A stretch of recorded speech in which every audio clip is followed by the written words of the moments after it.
In 2002, the Israeli occupation approved the Apartheid Wall next to the West Bank in the aftermath of the Second Intifada in 2000.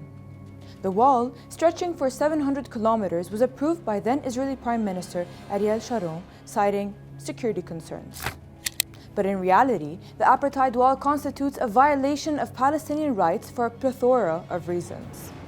About 85% of the wall is constructed inside the West Bank and does not follow the 1949 Green Line. Instead, it annexes 9% of the West Bank to the Israeli occupation, a fact that was criticized by the International Court of Justice in 2004. The ICJ said the constructing of the wall is contrary to international law.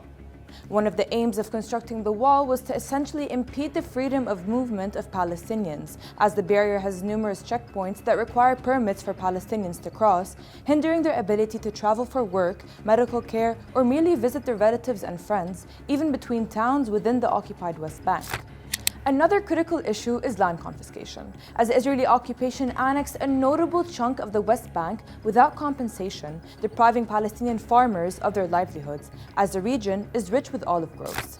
This further added to Palestinians' economic hardships, as it limits access to agricultural land, markets, and employment opportunities. Of course, we can't forget the psychological impact on Palestinians in the West Bank. Imagine you're living next to a wall that can be close to 8 meters tall, given an excruciating sense of isolation among Palestinians. The wall was approved more than 2 decades ago in violation of international law, and it still stands. The apartheid barrier literally and physically separated and disrupted Palestinian communities and families. Israeli violations of Palestinian rights did not start with October 7. It has been a standard practice since the occupation of Palestine in 1948, which only got increasingly worse with time.